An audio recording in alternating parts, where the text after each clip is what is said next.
सीधे चलेंगे जहां देश भर के अमृत भारत स्टेशन का लोकार्पण, स्टेशनों का वर्चुअल लोकार्पण। देश भर के 103 अमृत भारत स्टेशन का लोकार्पण।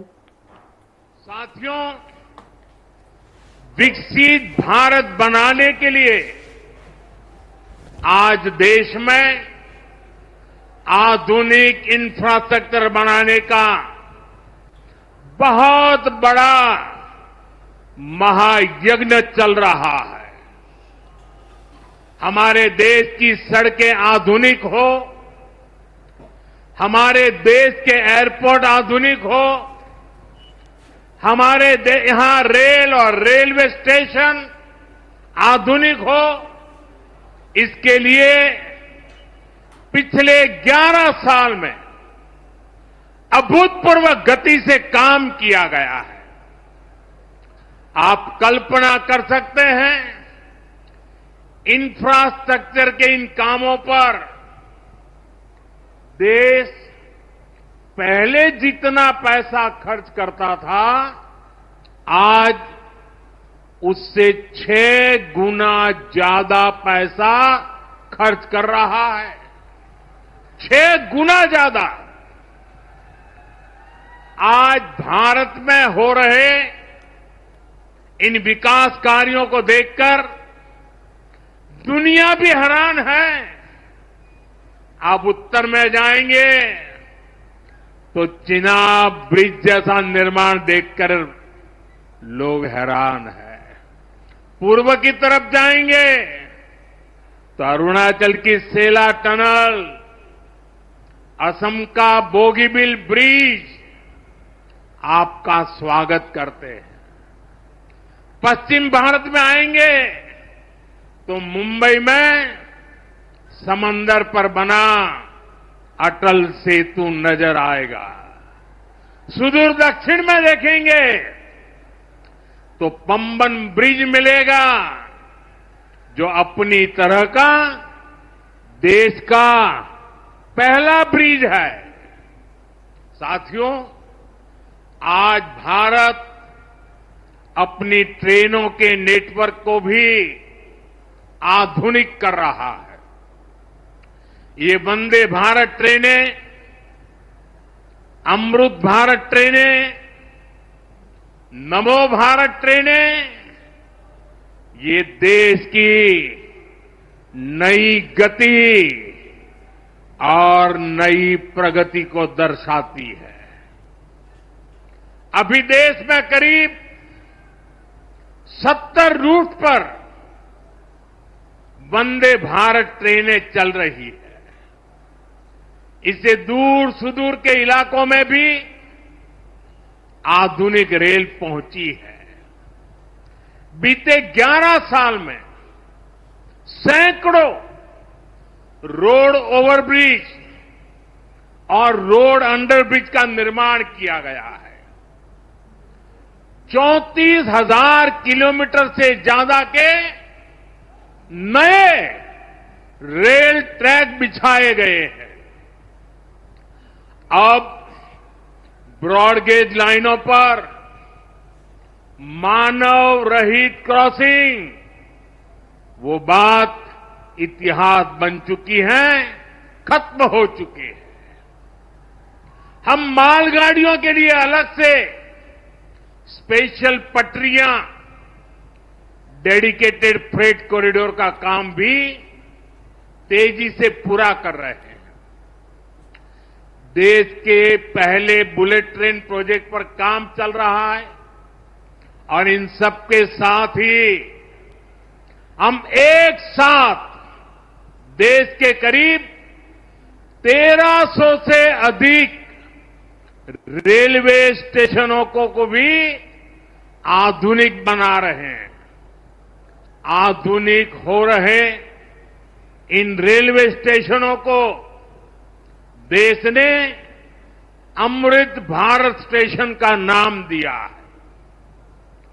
आज इनमें से 100 से अधिक अमृत भारत स्टेशन बनकर के तैयार हो गए। सोशल मीडिया पर भी लोग देख रहे हैं कि इन रेलवे स्टेशनों का पहले क्या हाल था और अब कैसे इनकी तस्वीर बदल गई है। साथियों, विकास भी विरासत भी इस मंत्र का इन अमृत भारत रेलवे स्टेशनों पर उसका नजारा साफ साफ दिखाई देता है। ये स्थानीय कला और संस्कृति के भी नए प्रतीक है। जैसे राजस्थान के मांडलगढ़ रेलवे स्टेशन पर महान राजस्थानी कला संस्कृति के दर्शन होंगी। बिहार के थावे स्टेशन पर मां थावे वाली के पावन मंदिर और मधुबनी चित्रकला को दर्शाया गया है। मध्य प्रदेश के ओरछा रेलवे स्टेशन पर आपको भगवान राम की आभा का एहसास होगा।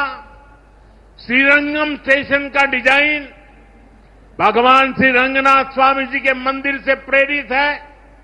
गुजरात का डाकोर स्टेशन रणछोड़राय जी से प्रेरित है। तिरुवन्नामलई स्टेशन द्राविड़ वास्तुकला के अनुसार डिजाइन किया गया है। बेगमपट स्टेशन पर आपको काकतीय साम्राज्य के समय का आर्किटेक्चर देखने को मिलेगा। यानी हर अमृत स्टेशन पर आपको भारत की हजारों साल पुरानी विरासत के दर्शन भी होंगे।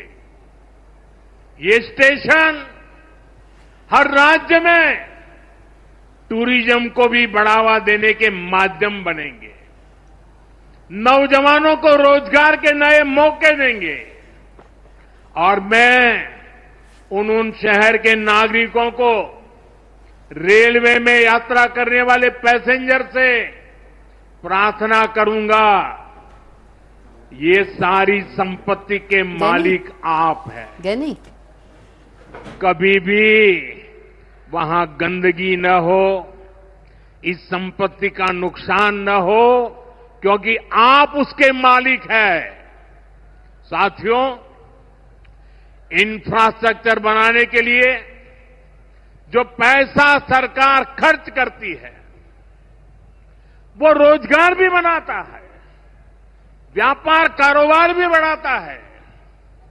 जो हजारों करोड़ रुपए सरकार लगा रही है, ये पैसा मजदूर की जेब में जा रहा है, ये दुकानदार को मिल रहा है, दुकान और फैक्ट्री में काम करने वाले लोगों को मिल रहा है।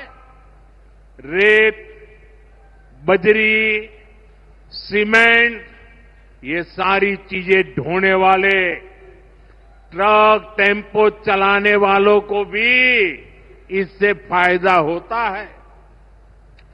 और जब ये इंफ्रास्ट्रक्चर बनकर तैयार हो जाता है तो फिर अनेक गुना और फायदे होते हैं।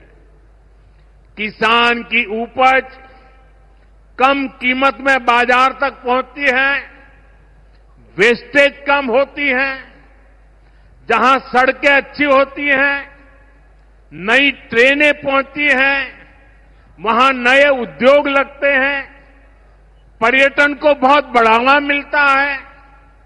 यानी इंफ्रास्ट्रक्चर पर लगने वाले पैसे से हर परिवार का, खास तौर पर हमारे नौजवानों का सबसे अधिक फायदा होता है।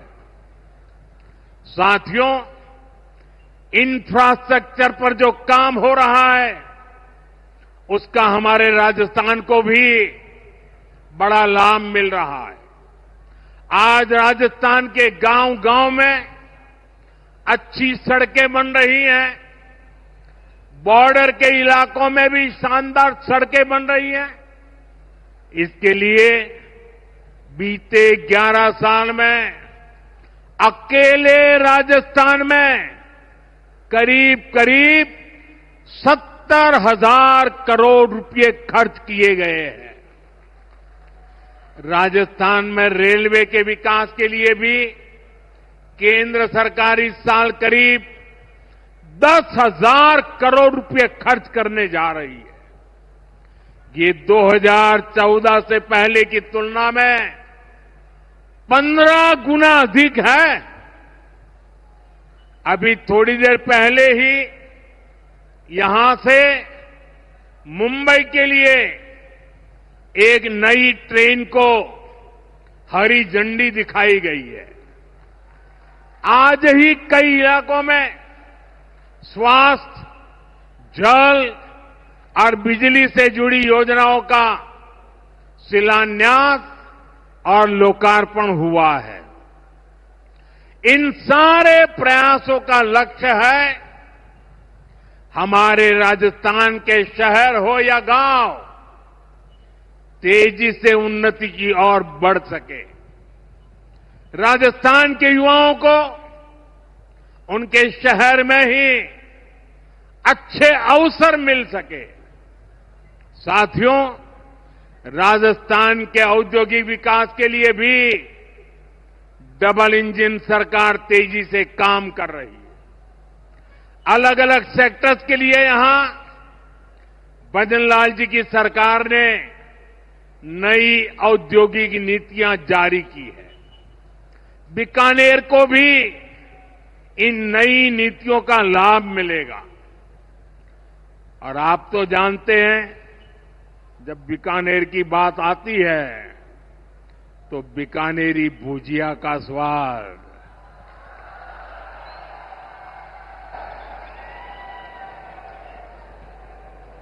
और बीकानेरी रसगुल्लों की मिठास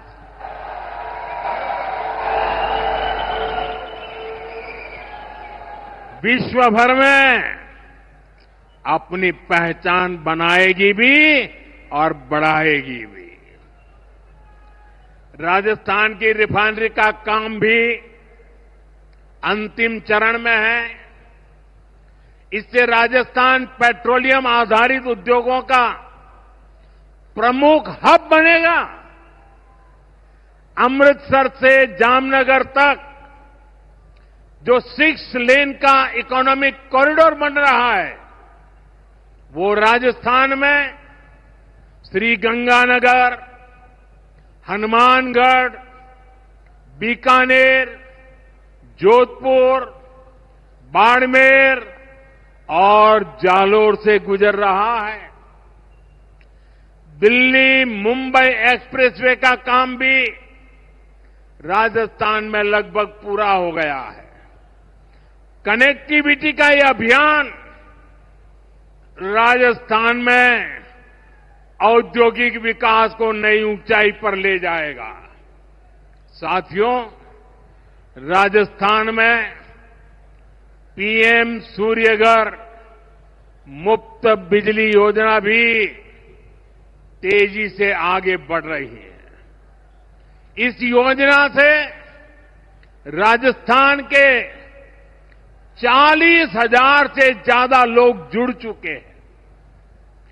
इससे लोगों का बिजली बिल 0 हुआ है और लोगों को सोलर बिजली पैदा करके कमाई का नया रास्ता भी मिला है। आज यहां बिजली से जुड़े कई प्रोजेक्ट का शिलान्यास और लोकार्पण हुआ है। इनसे भी राजस्थान को और ज्यादा बिजली मिलेगी। बिजली का बढ़ता उत्पादन भी राजस्थान में औद्योगिक विकास को नई गति दे रहा है। साथियों, राजस्थान की ये भूमि रेत के मैदान में हरियाली लाने वाले महाराजा गंगा सिंह जी की भूमि है। हमारे लिए पानी का क्या महत्व है, यह इस क्षेत्र से बेहतर भला कौन जानता है। हमारे बीकानेर, श्रीगंगानगर, हनुमानगढ़ पश्चिम राजस्थान के ऐसे अनेक क्षेत्रों के विकास में पानी का बहुत बड़ा महत्व है। इसलिए एक तरफ हम सिंचाई परियोजनाओं को पूरा कर रहे हैं और साथ ही नदियों को जोड़ रहे हैं।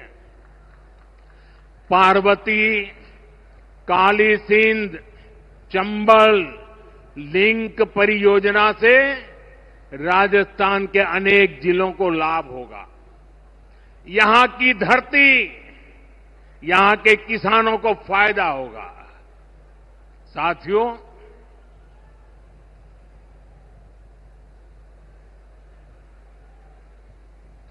राजस्थान की ये वीर धरा हमें सिखाती है कि देश और देशवासियों से बड़ा और कुछ नहीं। 22 अप्रैल को आतंकवादियों ने धर्म पूछकर हमारी बहनों की मांग का सिंदूर उजाड़ दिया था।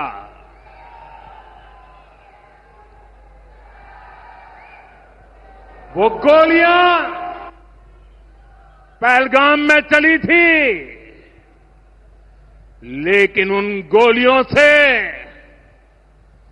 140 करोड़ देशवासियों का सीना छलनी हुआ था।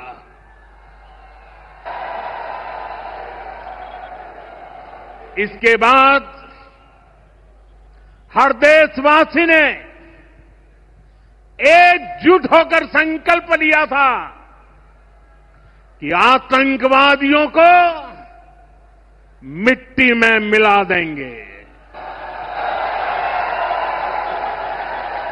उन्हें कल्पना से भी बड़ी सजा देंगे। आज आपके आशीर्वाद से,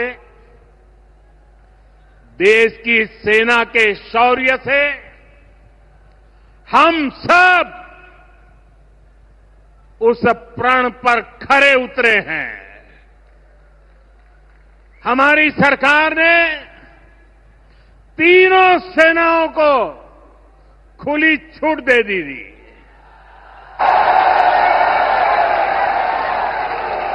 और तीनों सेनाओं ने मिलकर ऐसा चक्रव्यूह रचा कि पाकिस्तान को घुटने टेकने के लिए मजबूर कर दिया।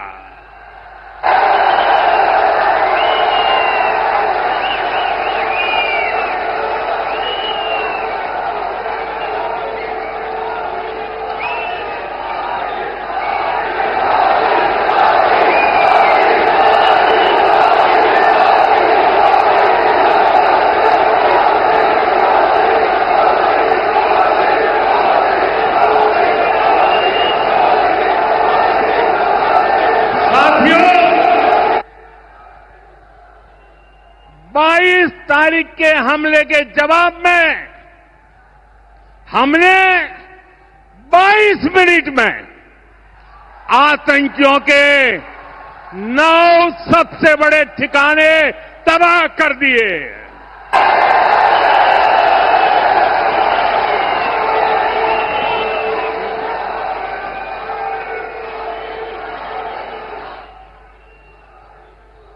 दुनिया ने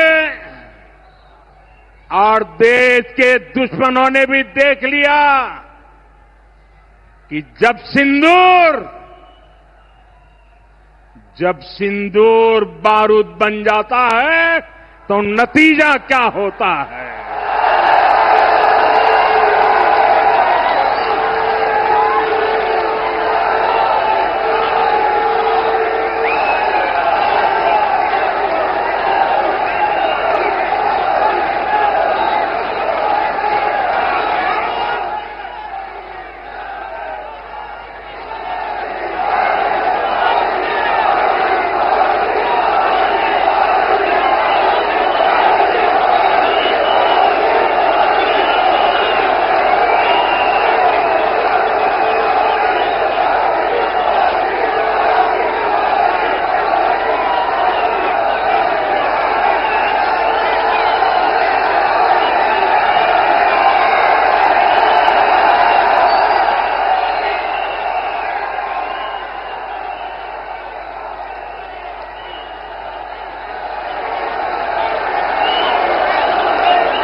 ये संयोग ही है।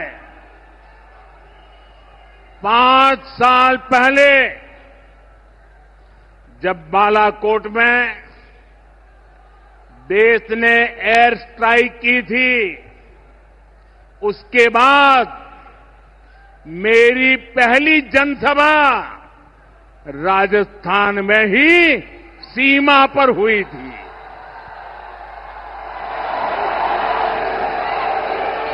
वीर भूमि का ही ये तप है कि ऐसा संयोग बन जाता है। अब इस बार जब ऑपरेशन सिंदूर हुआ तो उसके बाद मेरी पहली जनसभा फिर यहां वीर भूमि राजस्थान की सीमा पर बीकानेर में आप सभी के बीच हो रही है।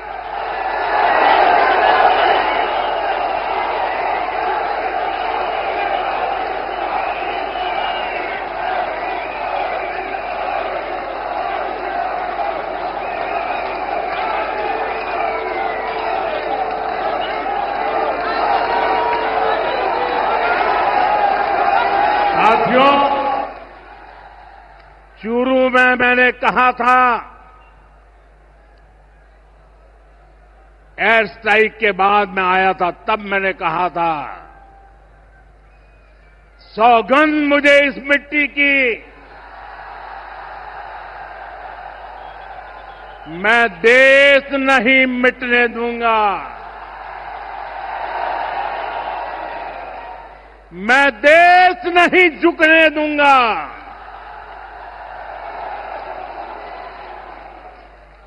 आज मैं राजस्थान की धरती से देशवासियों से बड़ी नम्रता के साथ कहना चाहता हूं, मैं देश के कोने कोने में जो तिरंगा यात्राओं का हुजूम चल रहा है,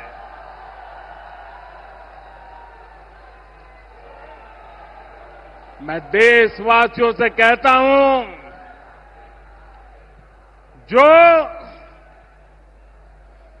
जो सिंदूर मिटाने निकले थे,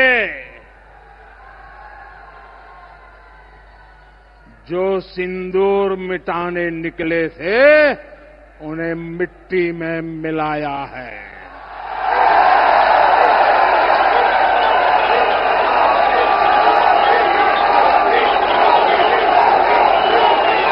जो हिंदुस्तान का लहू बहाते थे, जो हिंदुस्तान का लहू बहाते थे, आज कतरे कतरे का हिसाब चुकाया है।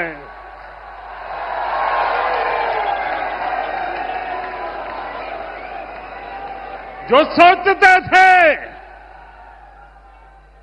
सोचते थे भारत चुप रहेगा, आज वो घरों में डूब डूब के पड़े हैं।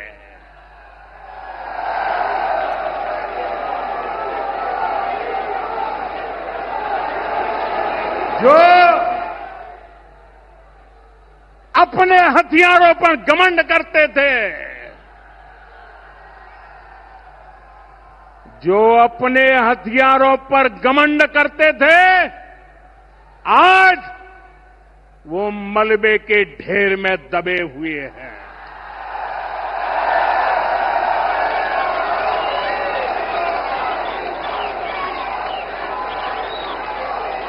मेरे प्यारे देशवासियों, ये शोध प्रतिशोध का खेल नहीं, ये शोध प्रतिशोध का खेल नहीं, ये न्याय का नया स्वरूप है।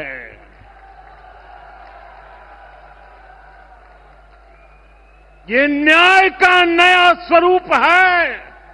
ये ऑपरेशन सिंदूर है।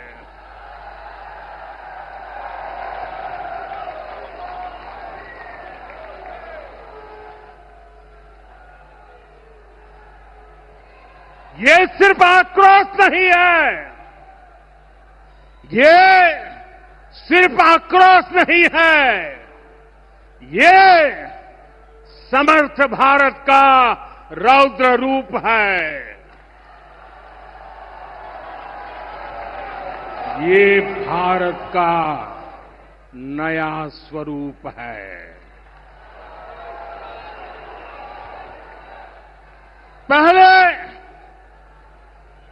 पहले घर में घुसकर किया था वार, पहले घर में घुसकर किया था वार, अब सीधा सीने पर किया प्रहार है।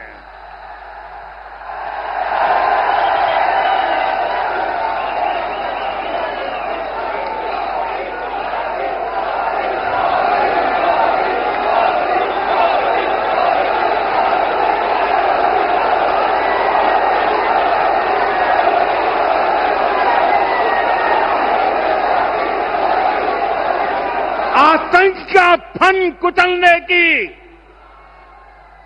आतंक का फन कुचलने की यही नीति है, यही रीति है, यही भारत है, नया भारत है। ये भारत माता की, भारत माता की, भारत माता की। ऑपरेशन सिंदूर ने आतंकवाद से निपटने के 3 सूत्र तय कर दिए हैं। पहला, भारत पर आतंकी हमला हुआ तो करारा जवाब मिलेगा। समय हमारी सेनाएं तय करेगी, तरीका भी हमारी सेनाएं तय करेगी और शर्तें भी हमारी होगी। दूसरा, एटम बम की गीदड़ बप्तियों से भारत डरने वाला नहीं है। और तीसरा, हम आतंक के आकाओं और आतंकी सरपरस्त सरकार को अलग अलग नहीं देखेंगे, उन्हें अलग अलग नहीं देखेंगे, उन्हें एक ही मानेंगे। पाकिस्तान का ये स्टेट और नॉन स्टेट एक्टर वाला खेल अब नहीं चलेगा। आपने देखा होगा,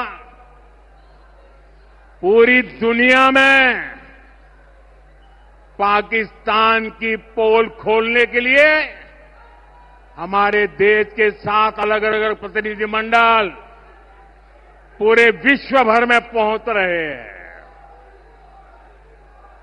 और इसमें देश के सभी राजनीतिक दलों के लोग हैं, विदेश नीति के जानकार है, गणमान्य नागरिक है। अब पाकिस्तान का असली चेहरा पूरी दुनिया को दिखाया जाएगा। साथियों, पाकिस्तान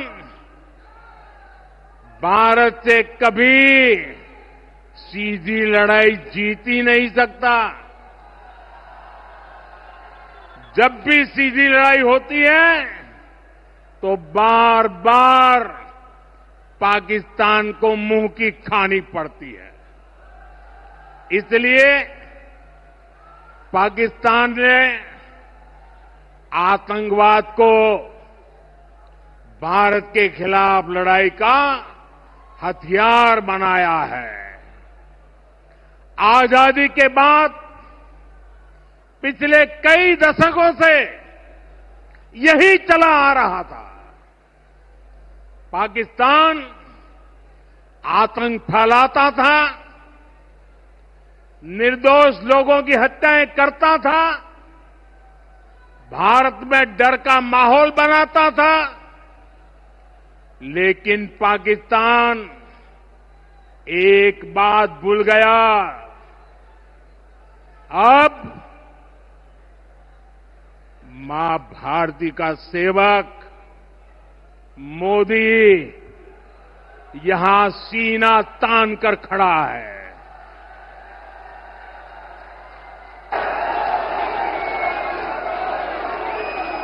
मोदी का दिमाग ठंडा है, ठंडा रहता है, लेकिन मोदी का लहू गर्म होता है।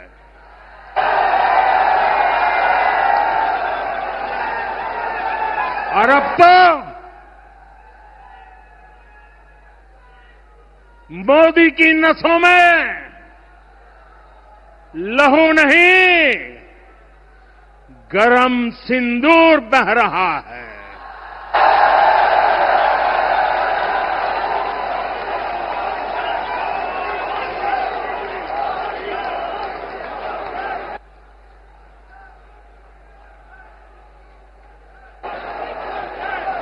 अब भारत ने दो टूक साफ कर दिया है।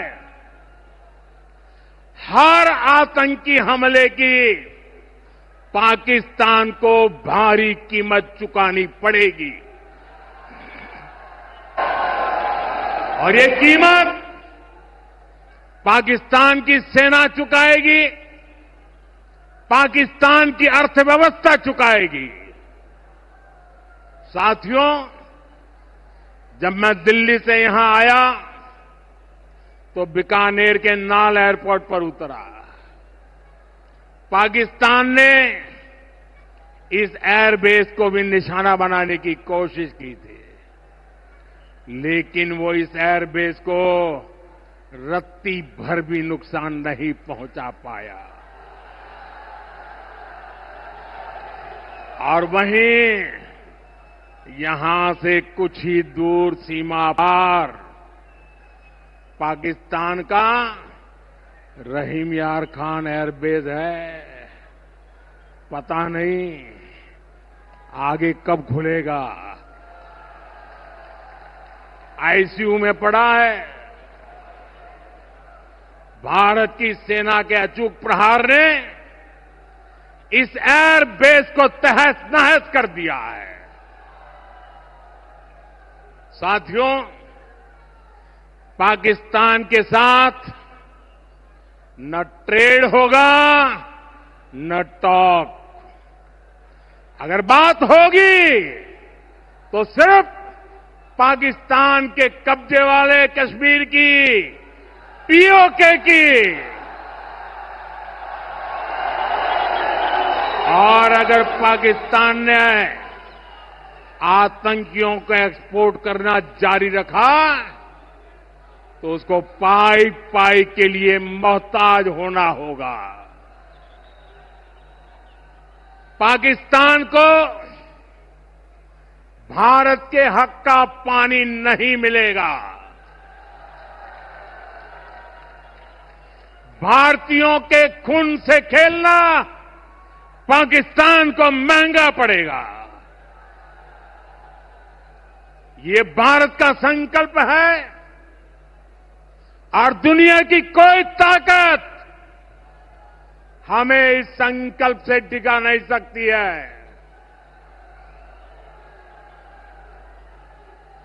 भाइयों और बहनों, विकसित भारत के निर्माण के लिए सुरक्षा और समृद्धि दोनों जरूरी है।